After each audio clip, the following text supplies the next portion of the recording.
this pretty little stack of envelopes, all marked with a special, St. Patty's Day stickers. And I'll just show you the inside. So this is handwritten note.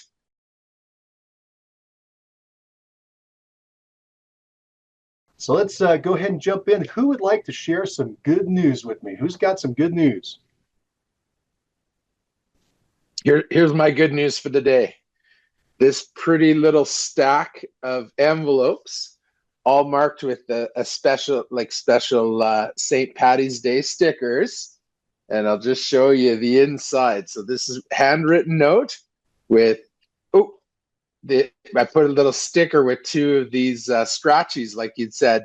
And when you open it up, they kind of spring out for you. So they are officially written, stamped, ready to go in the mail today. And I'm really stoked about this one. You know, I feel like it was a lot of work, but it's going to be worth it. So it's ready to roll. That's my good news for today. That's fantastic, Steve. Hey, do us a favor. Open that up again so we can see. What did you write inside there? So this one's for Tiffany and Eddie. And I said, Dear Tiffany and Eddie, wishing you both the warmest regards. And as you said, the luck of the Irish as we move into the beautiful spring sunny days ahead. Very best, Steve and Monica. Oh, cool. Do us a favor. Hold that up so people can see. I don't know if you can. Oh, yeah. See that. I don't know if you can see that. Just a little bit. Tilt it forward. You bet. Oh, yeah. It's kind of bright. Everybody gets the idea. Oh, there you go. Right there. Wow, that is really well done. Well done, Steve. Thanks. Yeah, no, we're really excited about this one. I even found some scratchies that had little clovers all over, and they're lucky sevens. So, yeah. Smart. How many people are you sending that out to? You know, I've got to get my final count, but I think it's probably about 65 people. And then quite a few of them are couples. So there's a couple of scratchies in each one. I have to look at the number one more time, but we're under $300, and you know, that's just postage, cards, and the scratchies. And I figure what we were spending previously on lead generation, which Mike, we've discussed that with you, just its efficacy really having dipped right now. This is like a portion of what we are spending on lead generation. So I'm feeling pretty optimistic that this is the kind of touch we're looking for. So awesome. It's always pays off to pour back into the people that have supported you. It's a great, I learned this long ago when I was interviewing some of the top agents in the very early days of Mastermind Agents. So my gosh, almost 15 years ago, we interviewed Daniel Del Real. He and I were both a lot younger then. And he's got that interview's on Mastermind Agent if you ever want to listen to it. But Daniel had that idea, same idea. He was putting all this money into internet leads. And he had an epiphany one day. He said, wait a minute, why don't I just take this money and invest it in my past clients and my sphere of influence? And he said he took that budget that he was doing monthly and he went out to the grocery store and he went and bought gas cards because gas had spiked up that year. And he bought grocery cards and he bought little cards for the restaurants and all kinds of cards, all these special cards. And he just did what you just did. He put them in an envelope and he mailed them out to his people. And his business just took off. Guy started selling a couple hundred homes a year. So, it's really valuable to reinvest or invest back into the people who have supported us. So many of us are transactional. I've been accused of doing that. We have a closing and we're like, these people aren't going to move for 7 years on average. I'm not going to put back into them. And it's a huge mistake because first of all, they might move sooner. And secondly, they got a lot of friends and family. They become our greatest advocates. So I'm really happy to see what you're doing there, Steve.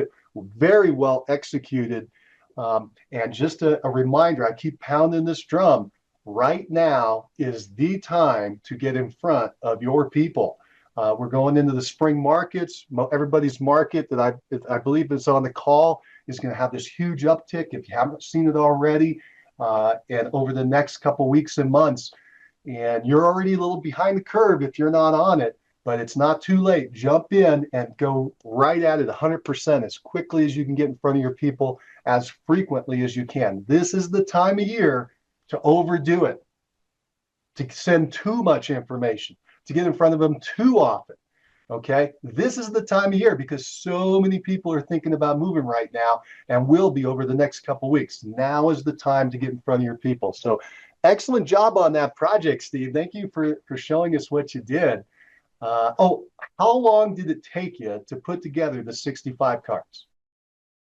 I broke it up into a couple of different little work sessions. I kind of wanted to carry the ball on this one on my own. Monty helped a little bit, but not because she didn't want to. I just wanted to kind of be able to track that. Interesting, like how much actual time. So it was two 45-minute work sessions and then one more yesterday, just kind of dotting the I's, crossing the T's. So, I would say all in a little over 2 hours, all in. Not bad. All handwritten cards. And I think they were handwritten addresses as well. Correct. Yeah. Yeah, those are most likely to get popped open. So 2 hours for 65 cards, not bad. You're knocking out basically 30 cards an hour, about a card every 2 minutes. Yeah, it got pretty streamlined as I ticked along. It's funny. At one point, I'm like, oh, I don't want this to be too formulated. Although I just thought, you know what? I mean, it's kind of a heartfelt message, insofar as I just had a quick little thing to say, and I didn't worry too much about that. I did have one where I had Monty. Some of the clients that she worked with more specifically, we often work together with clients, but there are some of the ones that she had a closer relationship with. I had her write those just so it's her handwriting and her own verbiage, not mine. Yeah. Were they all identical or did you also put personal notes in on some of them? A few I did put in personal notes, like for example, this one couple has a beautiful south-facing backyard, and I made mention of like, oh, your spring flowers, you're probably excited for that. And then another young couple of guys, we always joked, they were two brothers, actually bought a nice townhome together, and I always joked with them that, oh, you're gonna have great parties here, boys. This is gonna be like the party pad, and then I made mention of like, I hope you're having some great parties and getting ready for the summer, barbecues in your condo. So a few little personal touches where there was, some key interactions to highlight.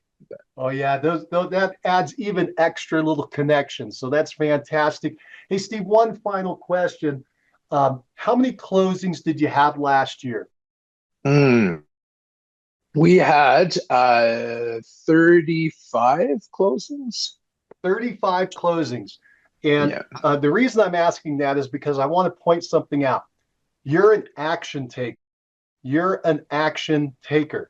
I gave you the assignment and it's done.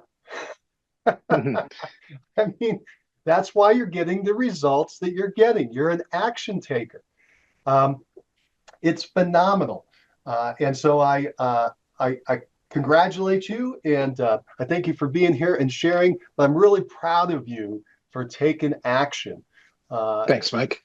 That is excellent, excellent work. And thank you for sharing with us that well done project. And I'm hoping you're going to get great results. I hope to hear great news from you as your people receive those cards and hear back from them.